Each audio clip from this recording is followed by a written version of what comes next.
Bonjour à tous et re-bienvenue dans cette du coup deuxième partie de cet épisode de Palabre avec Lynn, du coup toujours notre invité de l'épisode précédent. Toujours présent. Du coup sur cet épisode-là, vu qu'il est réalisateur de clips de rap, on s'est dit que ça pourrait être pertinent de parler de hood movies ou de films de banlieue plus généralement. Donc pour introduire un peu le sujet, peut-être pour les personnes qui s'y connaissent pas forcément ou les plus jeunes d'entre vous, je voulais rappeler un peu ce que c'est que la culture hip-hop et comment ça a commencé rapidement. Bon bah je veux pas expliquer ce qu'est le rap, mais en tout cas dans la culture hip-hop, il y a 5 piliers qui sont généralement représentés. C'est le rap, le graphe, la danse, le DJing et le beatbox. À la base, c'était une culture un peu underground, on va dire, et du coup, les premiers films sur cette culture-là, ça servait un peu à mettre ça en avant. C'était vachement vu, on va dire, comme un effet de mode, je pense, quelque chose qui allait pas durer. Le premier exemple, ce serait Wild Style, donc du coup, c'est un film qui a un style très documentaire, très réaliste, on va dire, même si ça reste de la fiction.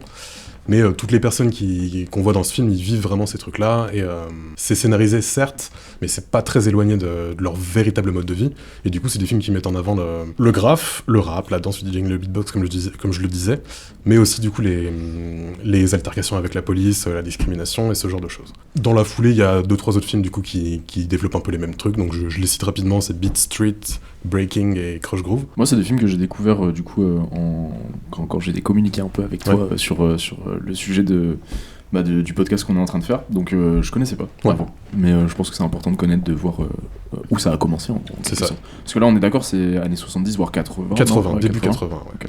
Et c'est des films qui sont très peu connus, même encore maintenant, mais je recommande au moins Wild Style pour son côté vraiment très historique. C'est vraiment le premier.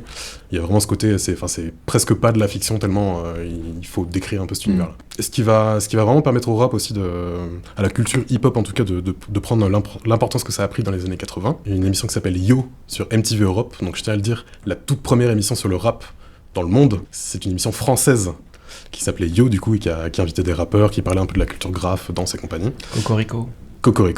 Et du coup, aux States, ils ont repris cette émission-là pour l'appeler Yo MTV Raps, et du coup pour inviter des grands rappeurs de l'époque, Afrika Bambaataa et compagnie. Ça a duré pas mal d'années, et du coup ça a vraiment mis ce truc-là sur le devant de la scène. Et c'est pas pour rien que je parle de MTV, parce que MTV, du coup, ça a vachement créé toute cette culture clip de rap, les codes de ce type de trucs. Ouais, c'est en partie grâce à eux que le clip est aussi important maintenant dans la communication des artistes. Ouais. Pas que pour le rap, mais pour se rendre compte un peu du phénomène que le rap est devenu, il faut bien comprendre que tout est devenu rap dans les années 80. C'est-à-dire que les Tortues Ninja rap, Mario et Luigi rap, Sonic rap, et Freddy Krueger fait un featuring dans un clip de Will Smith où il rappe également. Dans les années 80 ou 90 80. Ah ouais, ok. Donc c'est parce que peut-être plein de gens ne le savent pas, Will Smith c'est un des premiers, il fait partie de la première génération de rappeurs avec un rap beaucoup plus accessible pour la famille, sans vulgarité, sans violence. Un peu le rap tout public quoi, c'est ça. De l'époque. Ouais.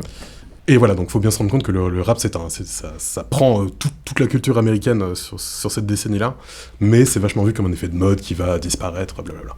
Et du coup, ce qui va vraiment ancrer cette histoire de film sur la culture hip-hop, le premier truc où on passe à l'étape suivante, de manière à faire un film sérieux aussi, même s'il y a de la légèreté, qui va permettre de parler de problématiques sociales et compagnie, c'est Do the Right Thing de Spike Lee. Vous l'avez vu, celui-là, ça vous parle? Oui. Ouais. Vous voulez en parler? Moi je l'ai vu très récemment du coup, parce que je commence un peu à m'intéresser à la filmographie de Spike Lee, et c'est vrai que je peux comprendre que ce film-là a dû bousculer un peu les mentalités et tout à l'époque. Je trouve que le lien que tout à l'heure tu parlais d'un film en disant que c'était presque documentaire, je trouve que quand tu regardes ce film et que tu connais un peu l'histoire de Spike Lee, etc., tu comprends que en soi il a voulu presque faire un documentaire, dans le sens où vraiment c'est des vrais faits de société qui arrivent et qui justement peuvent toucher tout le monde, qui ont connu, quand je dis tout le monde, c'est évidemment les gens qui habitaient à New York un peu dans ces années-là, etc. Mais du coup, je pense qu'il y a beaucoup d'Afro-Américains aux États-Unis qui ont dû se reconnaître là-dedans, et pas forcément que aux États-Unis. Je l'ai vu très tard, du coup, je l'ai vu assez récemment, et du coup, il m'a pas mal bousculé. Bah, c'est un très très beau film, et en plus de ça, c'est pas juste sur le ghetto, la culture noire et tout, vu qu'ils prennent aussi les immigrés italiens et tout ça, et les différentes problématiques qu'il y a entre ces communautés-là. Et c'est aussi un film qui a beaucoup de légèreté, je trouve. C'est un film qui est drôle, c'est presque une comédie en soi, mais il arrive bien à équilibrer aussi les moments dramatiques. Il y a un docu/making-of qui est disponible sur YouTube, je crois, et qui dure même presque plus longtemps que le film, et qui est vachement intéressant parce que ça resuit toute la préparation, tu vois, même les répétitions avec les acteurs, la lecture du scénario, etc. et comment je crois qu'ils ont carrément recréé, enfin ils ont carrément construit des façades de building, etc. pour recréer ce faux quartier, et c'est vachement intéressant, je vous le recommande. Carrément, ouais. Je me souviens plus, c'est autobiographique de Spike Lee ou non, mais je pense qu'il y a des parties qui... sûrement. Il l'a pas vendu comme tel, mais je pense qu'il y a des trucs qui et puis oui, au début de sa carrière, il jouait pas mal dans ses films aussi. Et du coup, il va en faire toute une carrière, il va pas faire que ça évidemment, mais il y a beaucoup de ses films qui parlent des familles noires dans ce genre de quartier à l'époque, dont certains qui sont un peu autobiographiques également. Et du coup, ce film-là, c'est ce qui va ouvrir un peu la voie à toute la culture hip-hop aussi des années 90 qui va suivre. Je pense à des films comme Boys in the Hood, avec Ice Cube, il y a Juice avec Tupac, Menace to Society, Friday et compagnie. Et ça correspond avec le grand boom, l'histoire du hip-hop, la rivalité East Coast, West Coast, Tupac et Biggie et compagnie. Donc c'est le moment où ça ancre ça dans la culture comme un truc qui va rester, quoi, finalement.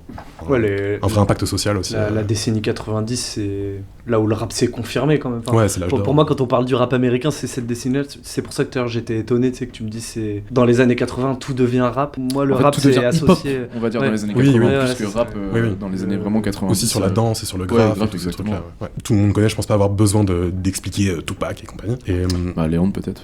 Il y a 50 Cent et il y a Tupac.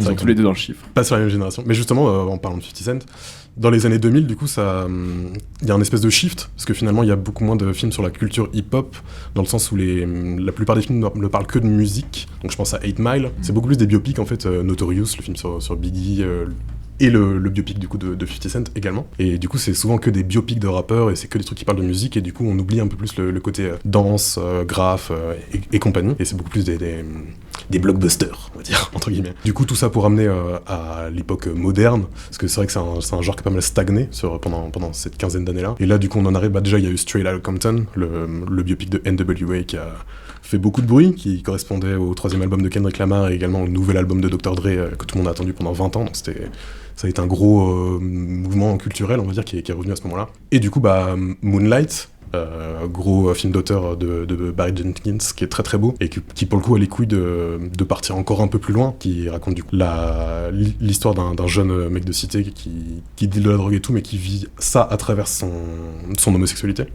Ce qui est un sujet extrêmement tabou dans ces milieux-là, donc c'est un film absolument magnifique que je recommande. Vous l'avez vu peut-être, Moonlight? Ça vous parle? Pas du tout, mais je vois très bien à quoi ça a l'air de ressembler, et c'est vrai que c'est un film que j'ai raté. Moi je l'ai vu et je pense que tu adorerais Léandre.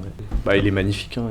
La musique de Nicolas Brittle et tout. Par contre, oui, la musique, j'ai écouté toute la BO. Elle est connue, la musique, oui, elle est connue. Et le film est vraiment trop beau. Je voulais en parler un petit peu dans la petite liste de films que tu as évoqué. Au fur et à mesure des années, on part du film de banlieue, du hood movie, pour aller vers des films qui, comment dire, mélanger des genres et puis aller vers plus de sensibilité. Et Moonlight, c'est le paroxysme de ça, quoi. Ouais, genre, totalement. C'est vraiment parler de... C'est en adéquation avec son époque aussi, parce que je pense que tu peux pas faire un film comme Moonlight dans les années 90. Non, ou alors il serait moins bien reçu. Et peut-être même qu'encore aujourd'hui, ce genre de film, ça fait polémique. Même je pense quand il est sorti, Moonlight, il a dû un peu... il a dû avoir du grabuge. Surtout que ces films-là, ils ont toujours été marketés pour ce type de personnage, pour cette communauté-là. Et là, soudain, Moonlight, ça bouge un peu les codes. Il est vraiment sublime. En plus, j'ai vu la feinte aux Oscars ça a fait parler un peu de lui. Le fameux. Et du coup, c'est accompagné par plein de films qui essaient de parler de problématiques sociales, beaucoup plus du coup de violences policières et trucs comme ça. Je pense à Fruitvale Station. De Ryan Coogler, tout à fait. Donc très beau film aussi. Donc c'est des films pour le coup qui racontent des histoires vraies, mais c'est pour mettre en avant ce genre de problématiques là. Donc ça c'est pour balayer un peu 40 ans même 50 ans. D'ailleurs, on fête les 50 ans de la culture hip-hop cette année. Ça faisait sens de faire cet épisode-là cette année aussi pour ça, joyeux anniversaire, le hip-hop. Donc j'ai un peu balayé ça vite fait, mais on approfondira des sujets juste après. Juste, je vais passer sur la France, et la France c'est beaucoup plus rapide, parce que malheureusement la culture hip-hop est sous-représentée dans le cinéma français. Alors qu'on est la première émission... alors que Yo, sur MTV... D'ailleurs, j'ai peur de dire une connerie, mais est-ce que c'est pas HIP HOP? C'est arrivé juste après, je pense. Mais en effet, il y avait ça. Ouais. Okay. Ah ouais? C'est que... Ouais. Ok. C'est que je pense que HIP HOP, ça a aussi été inspiré de Yo MTV Raps. Et Yo MTV Raps, ça vient de Yo, machin, il y a tout ça. C'est quoi ça? HIP HOP, c'est une émission française aussi, et je crois que, pour moi, c'était une pionnière aussi à l'époque, mais du coup, c'est peut-être Yo. Mais je me demande si c'est pas présenté par Olivier Cachin et tout à l'époque, je sais plus. Peut-être bien. Qui est un journaliste rap qui... En tout cas, le terme hip-hop vient pas Non, de non. HIP, Non. HOP. Non, du tout. Non, ils ont pris ce terme-là et justement ils l'ont déconstruit. Comment tu l'écris HIPHOP? Hip-hop. Bah c'est hip-hop, mais c'est prononcé. Putain, moi j'étais en. Ah oui, HIP plus et loin. HOP. Oui, Ah ouais.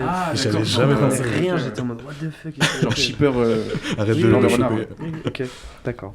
Et du coup, bah, en France, j'ai pas besoin de faire un énorme dessin. De toute façon, bah, clairement, c'est La haine en 95 de Mathieu Kassovitz qui, voilà, Qui bouleverse tout. Quoi. Voilà, qui bouleverse tout. C'est sur les émeutes de 90 et compagnie. Et du coup, pour mettre en avant ces cultures-là. Il y a une vraie portée mondiale en plus à ce film. Mondiale, parce qu'il clairement. il est référencé dans plein de films américains. Et D'où même la dans carrière. des clips américains, etc. D'où la carrière de Cassel. t'as raison. De Cassel et de même Et de Kassovitz très brièvement. aussi, et même Saïd Taghmaoui qui joue dans pas mal de films américains maintenant. Ouais. Je crois connaître déjà la réponse, mais c'est à moi que tu parles. C'est bien sûr après Taxi Driver. Bien sûr.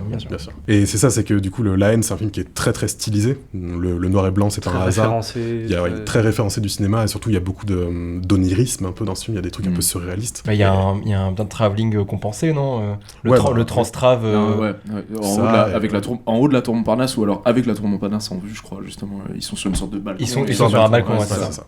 Et puis du coup, le monde se referme sur eux. C'est ça. Il y a une signification. L'oppression et le coup de la vache et tous ces trucs-là.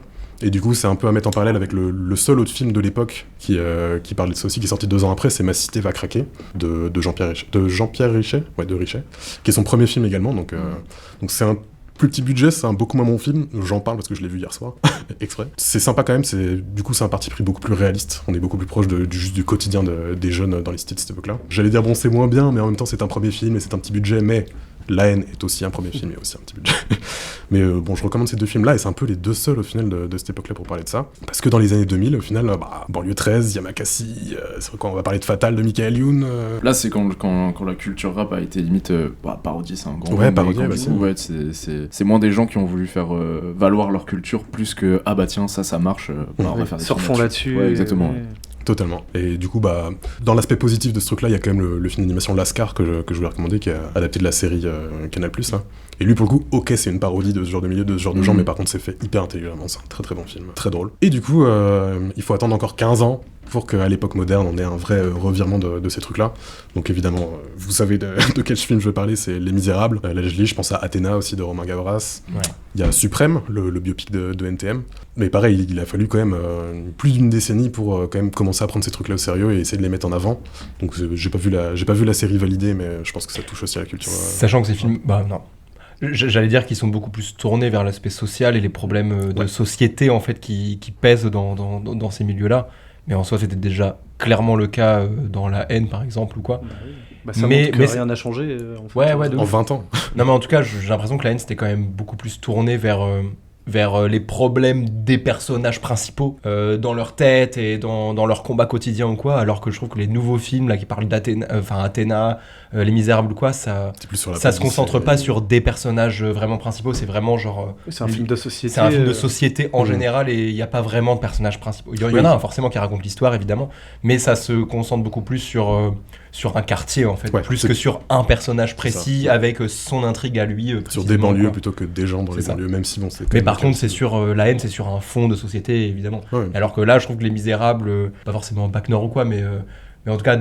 Ces nouveaux films-là, Athéna et Les Misérables, en tout cas, où ils sont beaucoup plus sur des problèmes de société, d'actualité, tout ça, sans pour autant se concentrer sur une intrigue d'un personnage, mais vraiment bien de quartier, de cité, etc. Et pourquoi tu penses que, par exemple, Les Misérables, pourquoi tu penses qu'il a eu un tel impact ? Parce que quand c'est sorti, c'était les Césars, il a été aux... Non, je dis une connerie, il a pas été en course pour les Oscars ? Il est sorti en quelle année, Les Misérables ? 2018, non, un truc comme ça ? Ouais, il a pas sur 19, je crois, je dirais un truc comme ça. Ouais.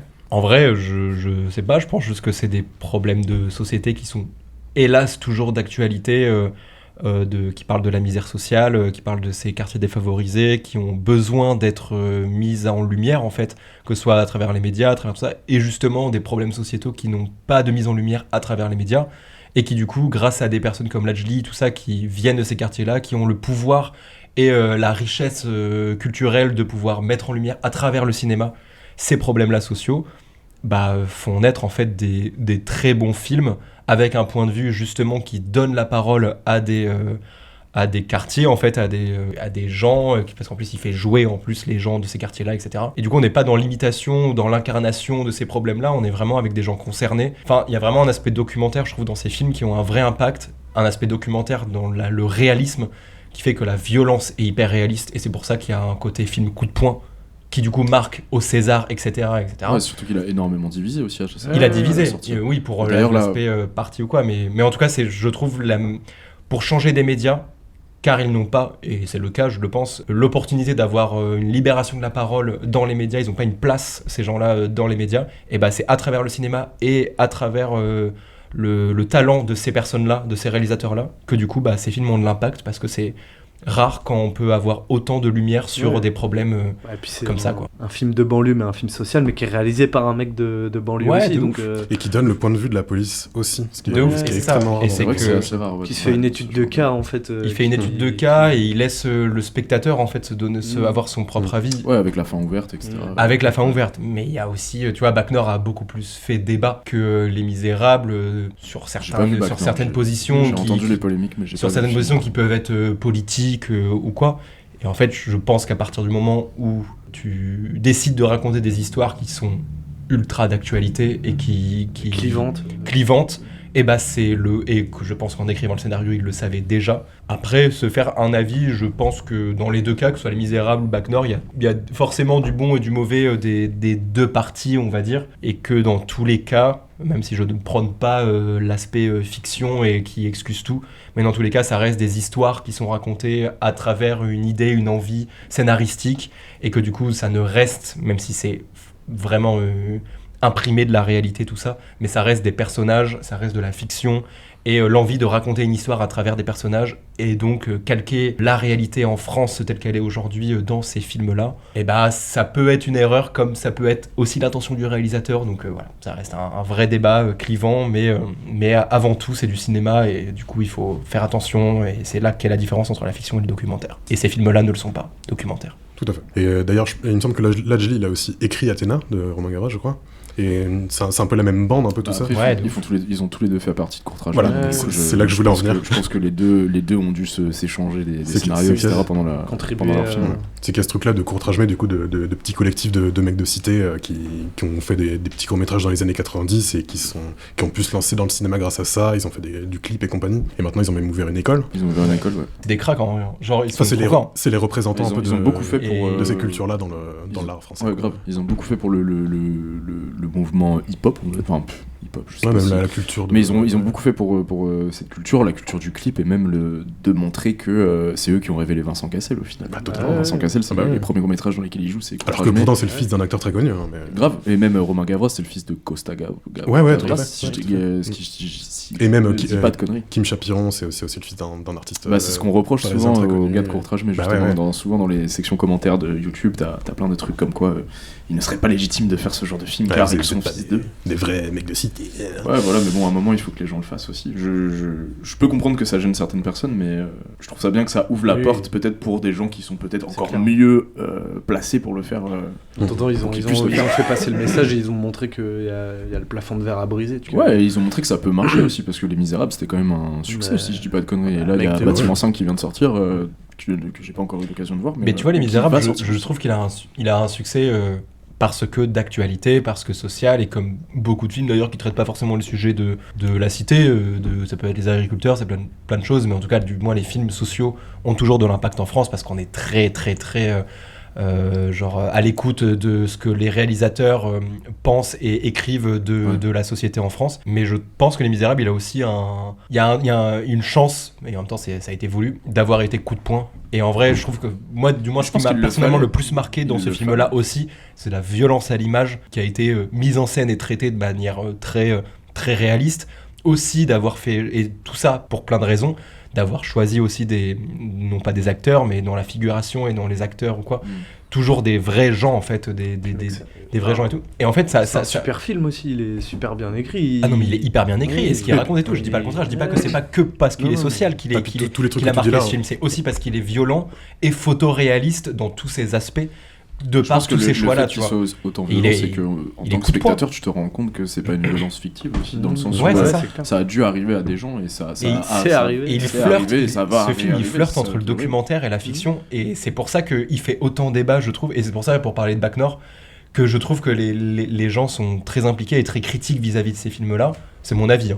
mais c'est parce que c'est des films qui veulent flirter entre le documentaire et la fiction à travers le choix de l'histoire, du contexte, parce qu'elle est très actuelle, et du coup, à partir de là, tu flirtes vraiment entre un sujet vraiment d'actualité et ton histoire que tu veux raconter, que tu as écrite de manière fictive. Ouais, et puis c'est un et du sujet coup, qui divise et qui fait les gens parler se sentent aussi. impliqués, en fait, et donc forcément, ça divise. Et... Je sais pas si vous avez vu, là, Lajli, il vient de sortir c'est le seul contenu de Combini que je regarde, mais c'est les formats vidéo club, et du coup, il y a Lajli, là, pour Oui, la Ah, ok, promotion il de l'a Bâtiment- fait. Ah, ok, trop de bien. Bâtiment 5 qui y est, et Faut que j'ai je juste vois, j'ai vu l'intro, je crois, je suis pas allé très loin dans la vidéo parce que j'étais occupé, mais ça m'intéresse, je vais regarder. Mais par contre, vous regardez la section commentaires, déjà les sections commentaires de Combini, généralement ça vole pas très haut, mais là la violence qu'il y a dans les commentaires, c'est assez inouï. Et Ok. du coup ça montre à quel point les gens sont À quel point ça sont- divise.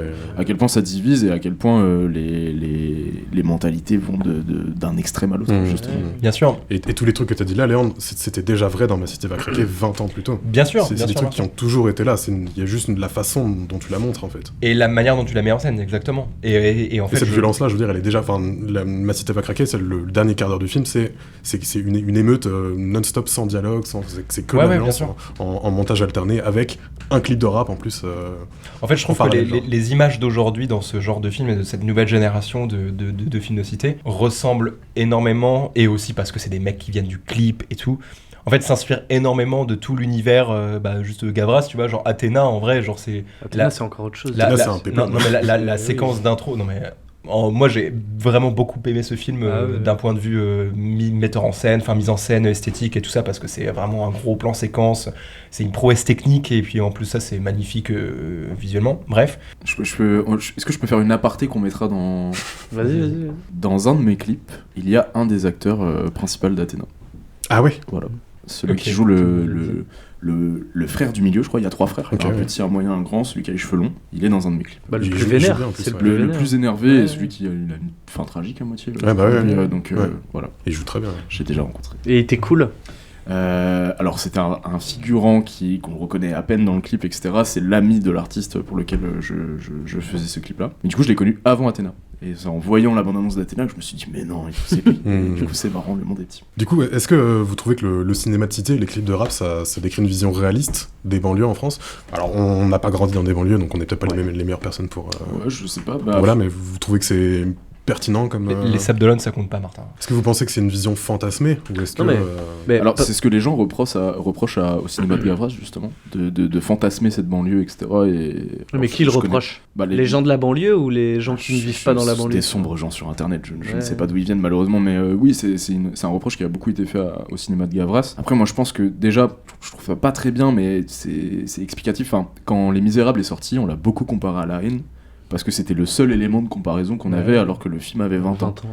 Et au final, les deux films sont pas si différents que ça. Et du coup, ça montre que y a un réel Ouais. problème et que ça a pas trop changé. Donc quelque part, même si tu n'as pas vécu ce que les personnages vivent dans le film, je pense que tu peux comprendre que c'est une réalité et c'est peut-être quelque chose que Bien les sûr. gens ont envie de dénoncer. Et je pense que quand Lajli a fait ce film, une de ses premières intentions, c'était de dénoncer ce genre de quotidien, comportement, ce quotidien quotidien, exactement. Mais pour moi, à partir du moment où un film de banlieue est réalisé par un mec de banlieue, bah déjà, je vais pas le regarder pareil. Que si c'était fait par je sais pas moi. Par Luc Besson. Oui, voilà, Luc Besson, il Ouais, fait un voilà, film ouais. de banlieue, bah je suis en mode, bah ok. Bah, Yamakasi, je crois que c'est... Ouais, Robert. c'est écrit par Besson, dire ouais. Yamakasi, c'est... Mais même Banlieue 13, Banlieue c'est 13 aussi. produit par Besson, Ouais, ouais, aussi, totalement. même si c'est une version fictionnelle d'un futur proche de Ouais, banlieue, ouais, etc. dystopique. Ouais, dystopique, exactement. C'est Mais- le mot que je cherche. Ouais, par rapport au clip, non mais et puis même, je sais pas, t'as peut-être déjà parlé de cinéma de banlieue, tu vois, avec des artistes qui viennent de la banlieue. Et qu'est-ce qu'ils te disent, tu vois, ça Lourd. raconte que de la merde. Est-ce que Non, ouais, je c'est pense trop que- édulcoré? Est-ce que au final, J'ai pas eu énormément de ouais, t'as discussions pas eu, à propos de ça, donc du coup je sais pas, je pense que ça doit faire plaisir à des gens de se sentir représentés avec des guillemets, enfin de juste voir leur quotidien à l'image, et je pense que c'est ce qui a plu aussi quand dans l'épisode précédent on parlait de PNL et comment ils ont un peu révolutionné le clip un peu dans les années 2015, c'est qu'ils ont montré une sorte de quotidien et de réalité qu'on n'avait pas l'habitude de montrer, et encore une fois pour ceux de Mafia Cafri avec Courtrage-Mais c'est un peu pareil, donc c'est juste que les gens mettent en lumière, enfin mettent une sorte de spotlight sur une réalité qu'ils vivent, et je pense que ça peut parler à énormément de monde, et du coup je pense que que tu sois jeune, vieux, etc., si t'as vécu dans ce genre de vie, quoi. Voilà, si t'as eu contexte. si t'avais eu ce genre de contexte, je pense que tu peux te sentir représenté, comme tu peux aussi y trouver une version un peu fantasmée ou fictionnée de ta réalité. Mais je pense que c'est pareil partout. Je pense que quand là le grand écart est incroyable, mais quand Scorsese il fait Taxi Driver, Scorsese il est new-yorkais, il dépeint un peu une image de sa vision de lui de New York, même si en soi la vision elle est horrible et le personnage il part en couille, etc. Ou alors Spike Lee quand il sort Do the Right Thing, si t'es issu des quartiers défavorisés new-yorkais, bah du coup tu peux t'y retrouver, même si c'est une fiction et même si t'es pas noir. Exactement, et même si t'as pas forcément vécu ce qui se passe dans les films, je pense que de toute façon, je pense que chaque œuvre, il y a un petit peu de la part de la personne qui le fait. Ça reste toujours une interprétation. Ouais. Tu vois, ça me fait penser, tu parles côté américain, Into the Wild. Rappelez-moi le... Sean Penn. Sean Penn. Gros débat sur Into the Wild, j'avais déjà entendu ça du moins dans d'autres podcasts, sur le fait que Sean Penn est né avec des couverts en argent, est issu d'une grande famille, c'est ce que les gens grande famille bourgeoise américaine, tout ça, et du coup a raconté justement un film sur une grosse critique de la société capitaliste américaine pour après réaliser un film d'un mec qui veut justement quitter tout ça. Comme quoi il ne serait pas légitime de raconter ce genre de choses, et au final si, c'est aussi intéressant de raconter ça. Mais c'est une histoire... C'est une histoire vraie. C'est une adaptation de quelque chose qui a vraiment existé. Bien sûr. Donc, mais c'était juste pour donner l'exemple de... De toute façon, les gens trouveront toujours un moyen de faire chier. Évidemment. Mais c'est juste pour donner le contre-exemple de... ça peut être aussi intéressant d'imaginer quelqu'un qui n'est pas impliqué ou concerné par un problème et qui donne sa propre interprétation pour créer une histoire, en fait, tout simplement. Voilà, tant que ça reste une histoire et pas de la politique, par exemple. Voilà, exactement, mais encore faut-il qu'elle soit moins, ça a moins pertinente et réfléchie. Concret. Je pense que, de toute façon, je pense que quand on arrive à faire un film qui sort en salle, c'est que tu t'es un minimum renseigné sur le sujet. Évidemment, de ouf. Même si tu viens pas forcément du milieu que tu dépeins dans ton histoire, j'ose espérer que t'as fait tes devoirs avant. Et puis de toute façon, en soi, faire un film n'a comme première ambition que de créer une œuvre artistique. L'impact, même s'il peut avoir de l'impact politique, sociétal ou quoi, l'intention première, c'est de réaliser un projet qui a un impact artistique. Et c'est pas la même chose que d'avoir quelqu'un qui va peut-être être élu politiquement pour changer la vie de gens qui ne le concernent pas et qui n'y connaissent rien, tu vois, genre... Ouais, après ça, c'est sur les films mais après, on va pas parler politique, mais en tout cas, c'est deux choses différentes, tu vois. Ouais, mais c'est quand même des films qui ont quand même volonté à faire bouger les choses. C'est de la et à faire bouger les points de vue. À dénoncer, ou alors au moins à faire réfléchir, quoi. Ouais, c'est ça. Bien sûr. Mais c'est pas du documentaire non plus. Non, mais bon. Tu vas pas documenter en écrivant une histoire, mais il y a des réalisateurs et je suis d'accord. Moi, je suis pas forcément d'accord avec ça. Je pense que tu peux faire une œuvre de fiction qui emprunte énormément à la réalité sans forcément le dire, tu vois. Ouais, grave. Et c'est pour ça qu'il y a des films qui font autant débat. Qui font débat et qui font étape. La haine, il met en lumière un vrai problème, et si le problème a vraiment été mis en lumière, c'est parce que le film il est dingue aussi. Enfin, je trouve que tu peux faire une œuvre de fiction au service d'un problème de société et pour mettre les projecteurs sur un souci, tu vois. Et surtout que malheureusement il y a beaucoup moins de gens qui regardent du documentaire que de la fiction. Il y a moins de documentaires projetés au cinéma, les gens vont moins au cinéma projeter des documentaires que des artistes comme Lajli qui sont originaires de la banlieue, qui ont vécu. Il l'avait déjà dit à la sortie des Misérables que ce qui se passe dans Les Misérables quand il était plus jeune, c'était pas son quotidien, mais presque quoi. Même, je crois qu'il s'est inspiré de le coup du cirque là avec le lionceau. Il y a un lion à un moment qui s'échappe. Je crois que c'est une histoire vraie. C'est une histoire vraie. Et que du coup pour moi, qu'ils se disent moi quand j'étais jeune, il se passait des trucs de fou, on n'en parlait jamais. Moi je m'en fous, je vais faire mon film, il va parler de ça, et du coup ça a fait parler, et c'est trop bien. Moi je trouve ça trop bien quand le cinéma de fiction se politise des sujets, tu vois. Il y a 1000 exemples, même des trucs beaucoup moins drames sociaux que Les Misérables, hein, mais juste Heure de Spike Jonze, il a quand même un peu posé une petite question, même à son échelle, alors que c'est un film ultra romancé.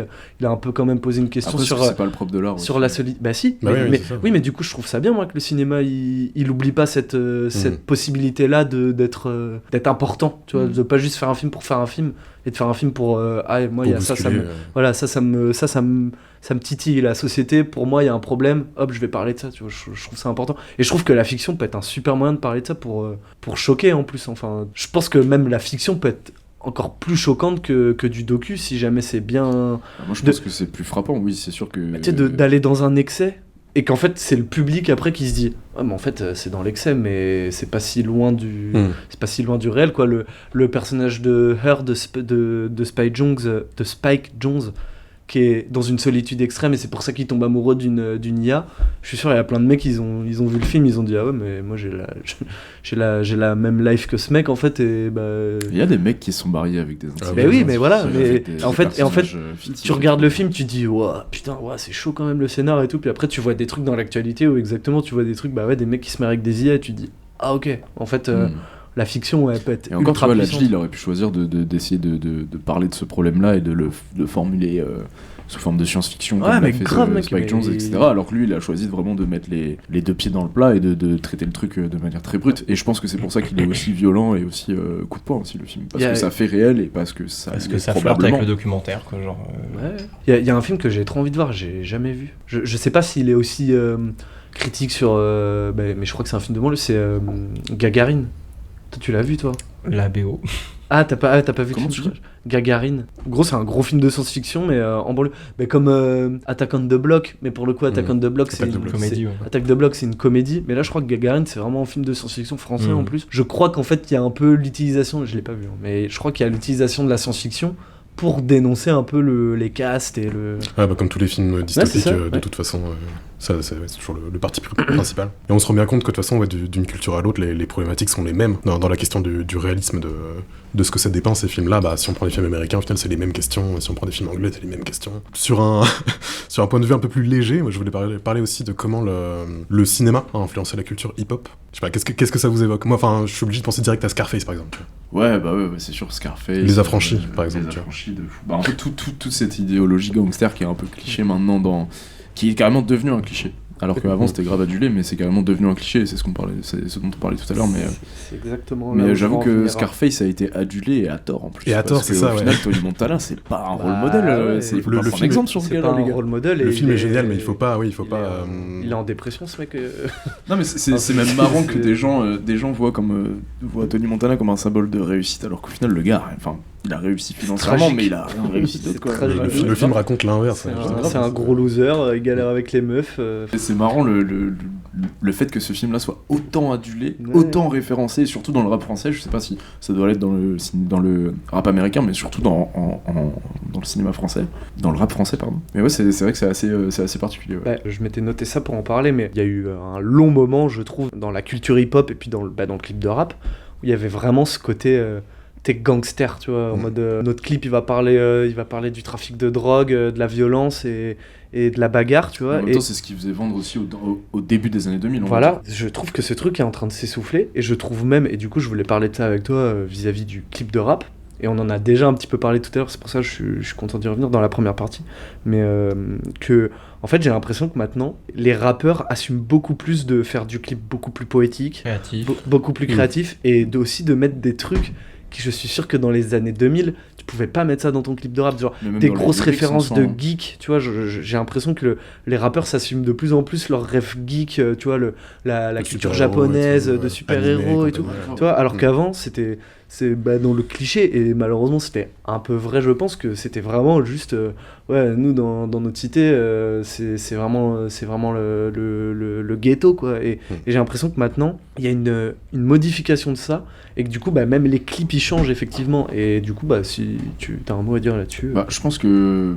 ce côté un peu gangsta rap bling bling du début des années 2000, il est venu surtout des Américains. C'est souvent les clips de, je sais pas, moi je pense aux clips de 50 Cent, etc., qui sont des clichés en eux-mêmes maintenant, mais à l'époque quand ça sort, moi je peux comprendre qu'un jeune regarde ça et se fasse matrixer complètement, et genre putain, c'est la voiture que j'ai envie d'avoir, c'est les chaînes que j'ai envie d'avoir. Un mec qui sort ça maintenant, tu tapes des barres, quoi, presque. Ouais, voilà, mais pourtant ces clichés-là sont toujours présents, ils existent encore, il y en a qui arrivent à très bien le détourner, d'autres pas du tout. C'est ce truc du rêve américain qui est le parti principal de Scarface. Ouais, grave, et c'est ce fantasme de réussite financière qui t'amène des meufs, du fric et des bijoux, et des armes.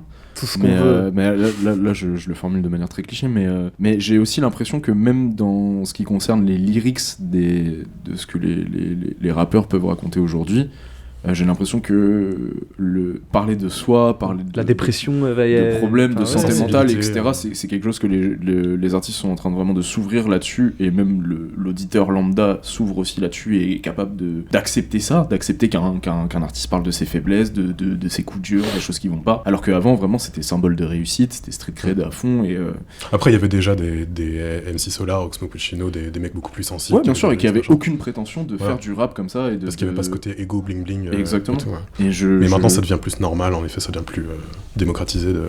C'est ça. Mais après, je pense que du coup, comme toute mode, au bout d'un moment, ça s'essouffle. Et je pense que les gens ont voulu ramener autre chose que ce côté un peu show-off de symbole de réussite, etc. Et puis je pense qu'aussi, avec les années, l'avènement des réseaux, etc., on s'est peut-être rendu compte que c'est pas forcément vrai.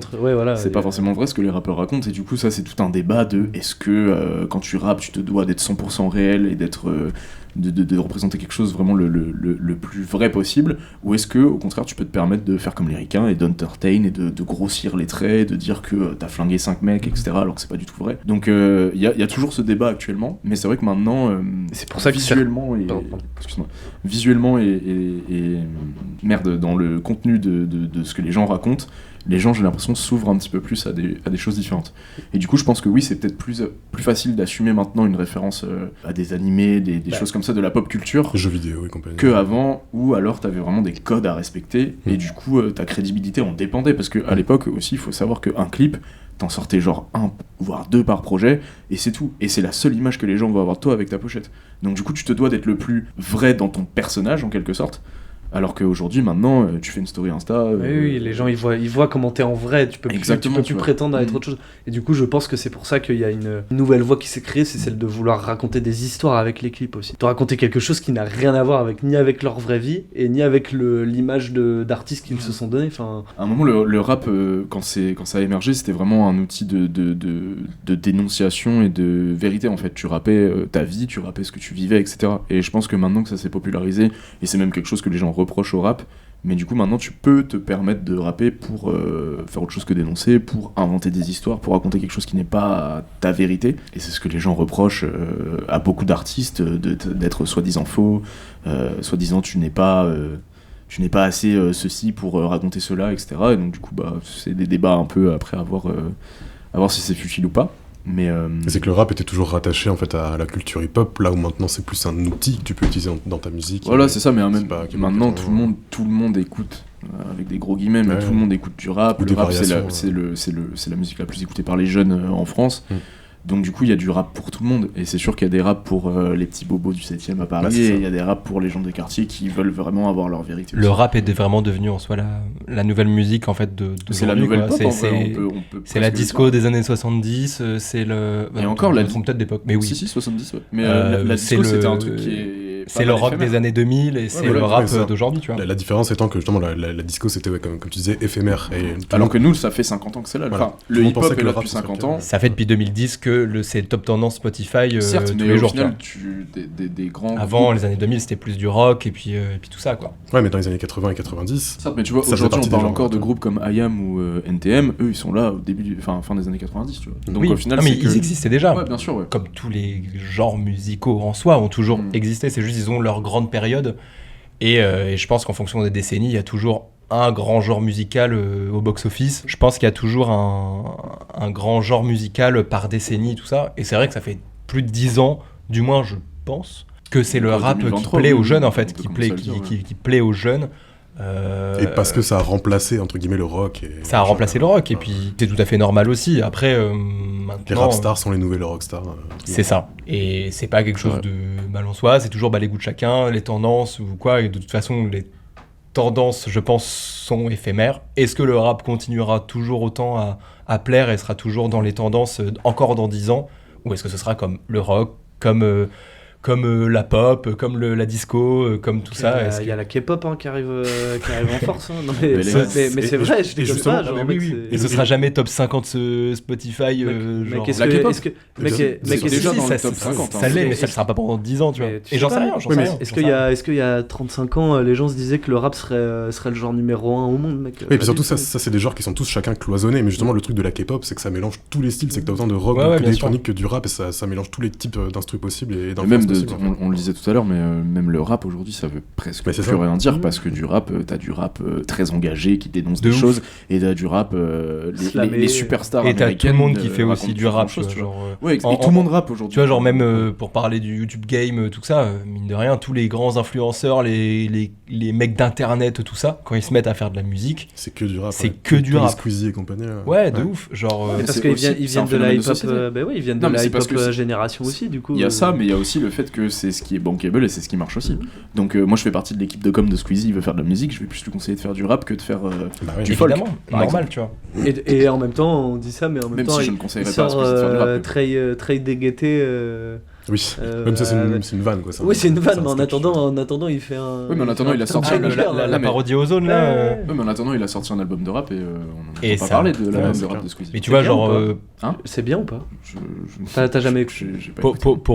pour parler de ça, de YouTube, etc., pour parler du fait que bah, c'est la musique à la mode actuelle que tout le monde aime et que du coup, bah, on est au courant de ce que les influenceurs font et du coup, ils font toujours du rap. Tu vois, genre même McFly et Carlito, pour parler d'eux, tout ça, bon, ils ont pas fait du rap, ils ont fait tu sais, de la parodie, de la pop variété, mélangée et tout. chelou. Et au final, finalement, après, t'aimes ou t'aimes pas ou quoi, mais ce qui a le mieux marché pour eux, c'est quand ils ont retraduit métal. leur musique en faisant du métal, ce qu'ils aiment vraiment comme style de musique et d'où ils viennent en fait vraiment.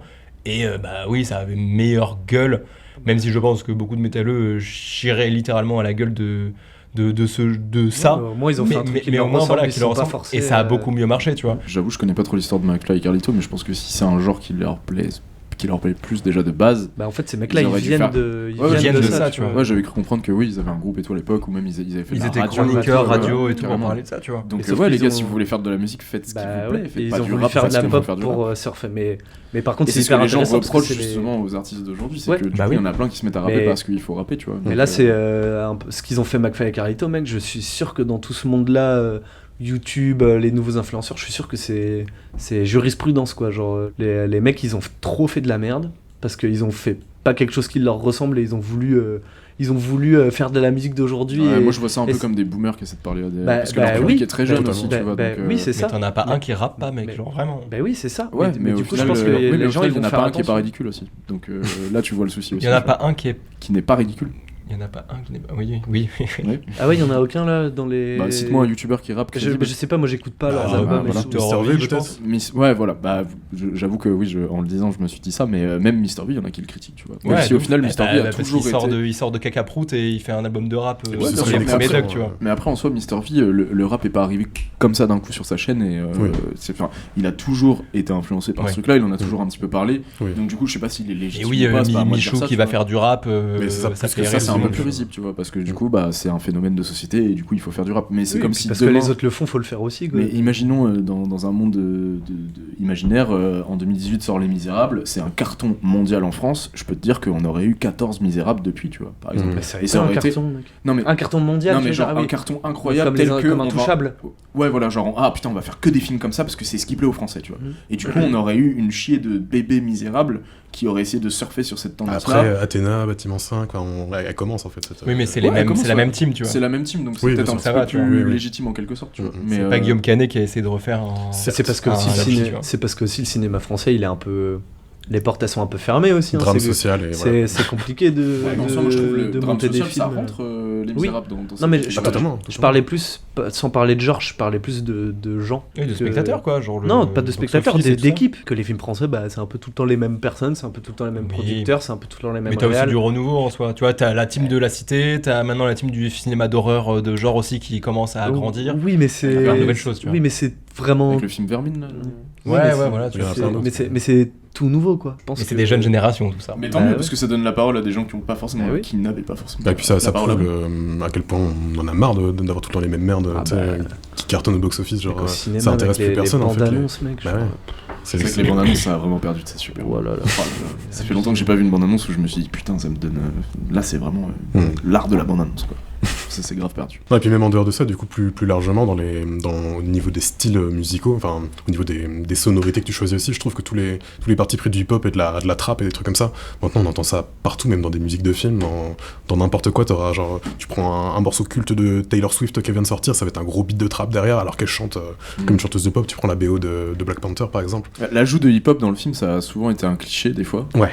Quand on voulait parler des jeunes ou alors certaines des quartiers défavorisés, des choses comme ça. De communauté, ouais. Maintenant, c'est un peu rentré dans la pop culture générale.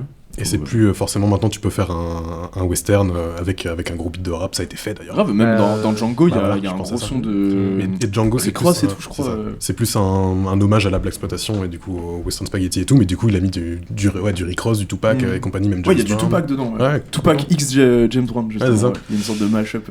Tous ces styles-là non plus, ils sont plus cloisonnés à ce à quoi ils étaient cloisonnés avant, et maintenant ça s'est beaucoup plus démocratisé. Mais ça montre que c'est rentré vraiment dans la pop culture. Et c'est plus nos parents qui disaient ah ouais, le rap, Oui. yo-yo et tout machin. Ça, Bah non, plus le rap cliché, maintenant c'est partout, tu vois. ouais. Et comme tu disais tout à l'heure, Taylor Swift, elle a des beats trap et Voilà. et elle la trappe jusque dans les dernières productions Marvel, etc. Donc, Et dans des musiques de films maintenant, même je pense, il me semble que dans le Star Wars, la Boba Fett, je crois que ça reste Ludwig Göransson en fait, c'est qu'il a ses parties pris un peu, mais voilà, c'est un blanc, enfin je sais pas de quel pays il vient, mais clairement il a Puis un peu scandinave, non je pense, ouais. voilà. qu'il est suédois. Et ça, voilà, et Scandinave, et il prend ses influences dans tout type de musique, dont le hip-hop, et du coup il arrive à reformer ça, même à adapter ça à de la space fantasy ou Ouais, et pourtant Quand quand tu regardes tu- Boba Fett, tu te dis pas ah, putain, Bah ouais. on dirait du rap, tu vois. Ouais, Enfin, c'est genre, ça. c'est Et c'est vraiment pas- rentré dans le. c'est pas pour faire un cliché en mode ah bah lui c'est un gangster de cité, tu vois, c'est pas du tout. Ouais, le cas, tu bah vois. heureusement on a Mais dans- dépassé dans ça. le Alors, cinéma, il y a ça il y a un reste- peu ça dans Boba Fett pour le coup. Bah, c'est de la mafia plus. Bah oui, mais c'est un peu le truc de. Tu sais, il a son quartier, il a son palais, tu vois, genre il faut tenir le. Ouais, mais je trouve que quand t'entends la BO, tu fais pas ah ouais, ok, d'accord. Non, c'est- non, ouais, mais, genre, non, mais pour le coup, ça a du sens un peu avec. Ouais. l'histoire.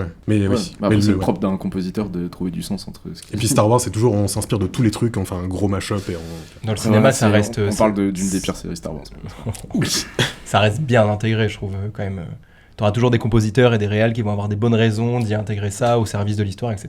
Oui, Par ou contre, tout tu vois, comme il y en à a la- qui à vont la- surfer sur des vagues, genre Mec, ah bah on fait Taxi j'allais 5, il j'allais faut, exactement parler de ça. Genre, à la télé, par exemple, genre les gros clichés, quoi. Genre, il y a typiquement dans des reportages ou sur Ouais, la télé. et tout, pour moi c'est vraiment Genre le, vraiment le média télé- boomer, tu T'es télé jeune reportage qui va faire un peu internet, vidéo rap, tout ça et tout, bah alors là on va te balancer le vieux hip-hop derrière en son, ou alors un reportage à Biarritz sur les profs de surf, tout ça, on va te mettre les Beach Boys derrière et tout, vois. Ouais. et il y a un énorme écart entre différents C'est parce qu'il supports. et s'adresse médias. à nos darons, quoi. Mais exactement. Non, mais c'est surtout que c'est fait C'est par que c'est des des darons. aussi. Oui, Enfin, c'est c'est fait fait par par des des darons. Ouais, darons complètement. qui Et- pensent s'adresser aux jeunes alors qu'en fait ils s'adressent à ce que. Enfin, Et- c'est comme le Ils vieux ont une cliché. génération de Il y a un retard. film avec Steve Buscemi où il joue le rôle d'un lycéen et Oui, tout, c'est oui. devenu un mème carrément et là il fait ouais, Ouais. les jeunes c'est Fellow kids. Ouais, c'est ça. Et donc du coup, oui, c'est des vieux qui pensent écrire pour des jeunes alors qu'au final ils écrivent pour Et qui ça, pensent être des jeunes, tu vois. c'est à chaque fois, tu pètes un plomb, quoi, genre vraiment, c'est limite, ils vont dans un studio filmer, faire un reportage sur des jeunes rappeurs qui font de la trap et tout,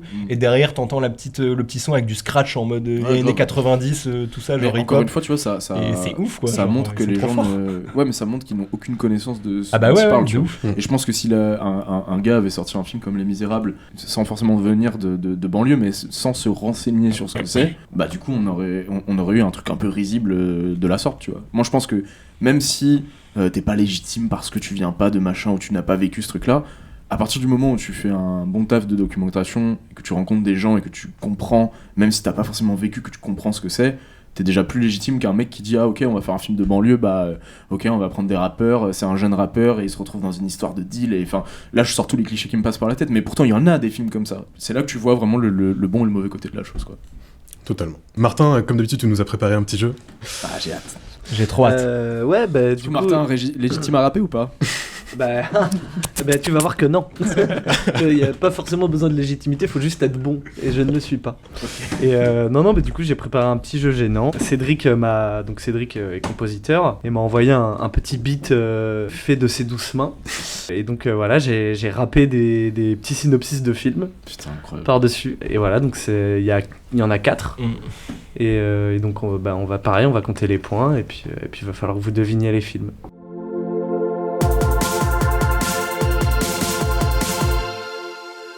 Il y en a un qui est obvious et après vous allez peut-être en chier. Ok. Donc écoutez bien.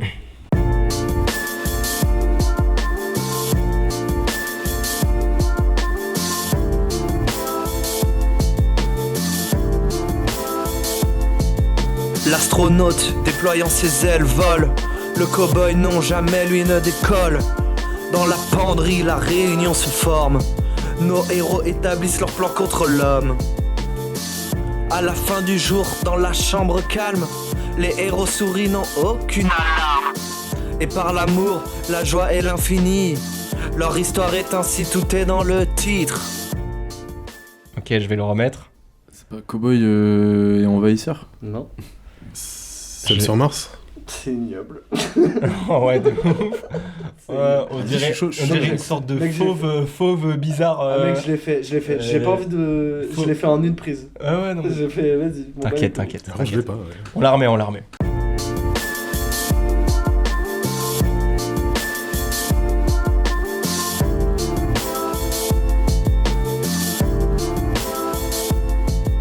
L'astronaute déployant ses ailes vole. Le cow-boy non jamais lui ne décolle. Dans la penderie la réunion se forme. Nos héros établissent leur plan contre l'homme. À la fin du jour, dans la chambre calme, les héros souris n'ont aucune alarme.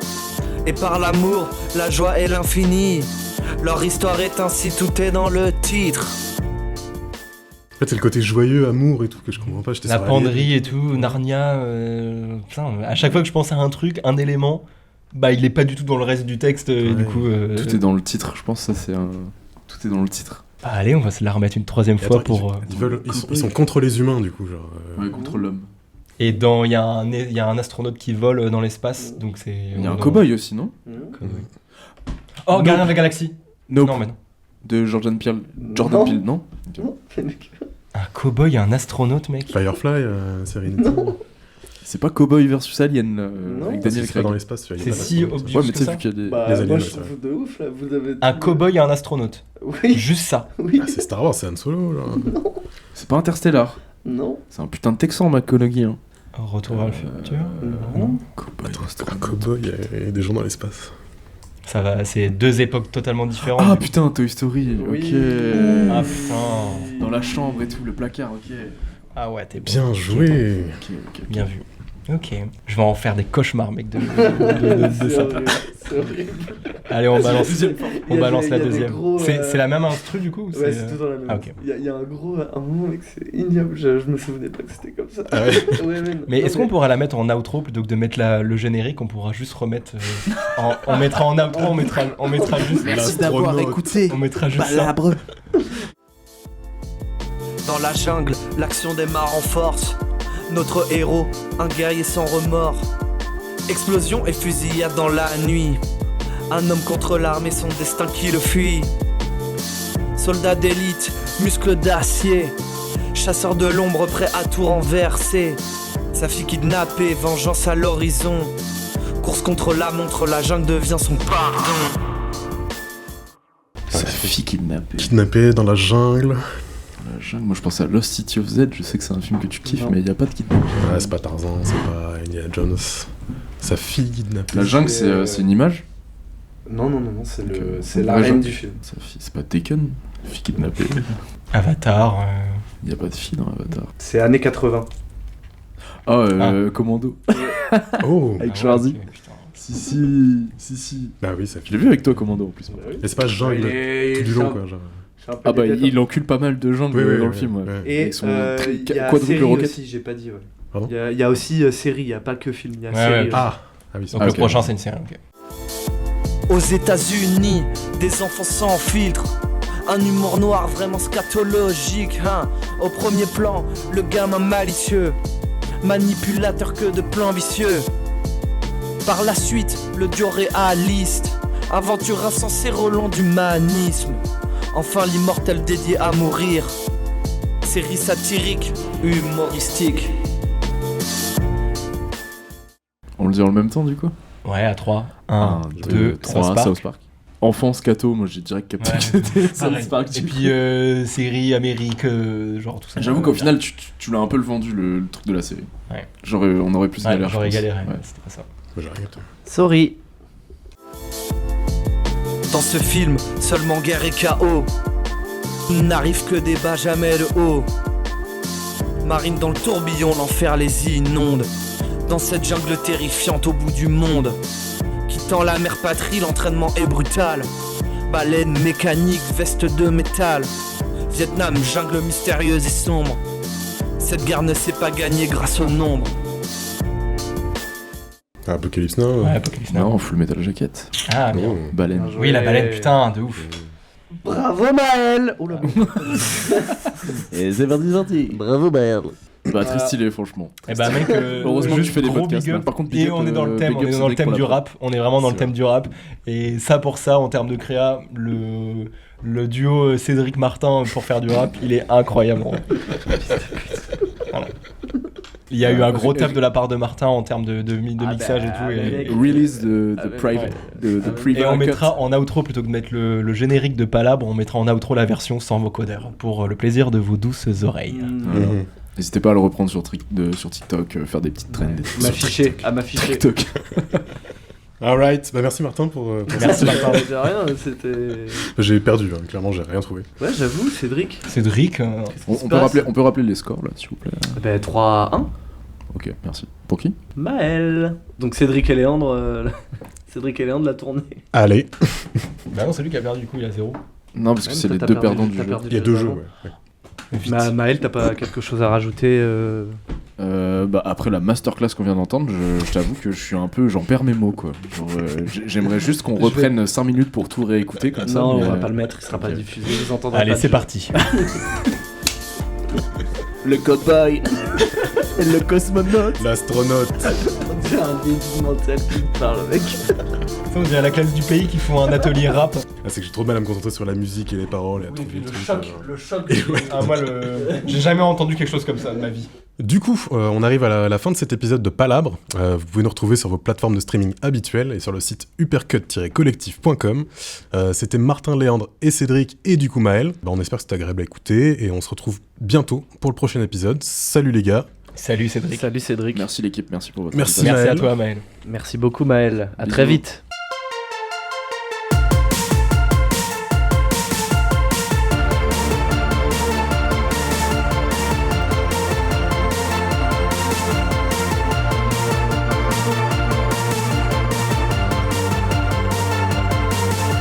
Haha.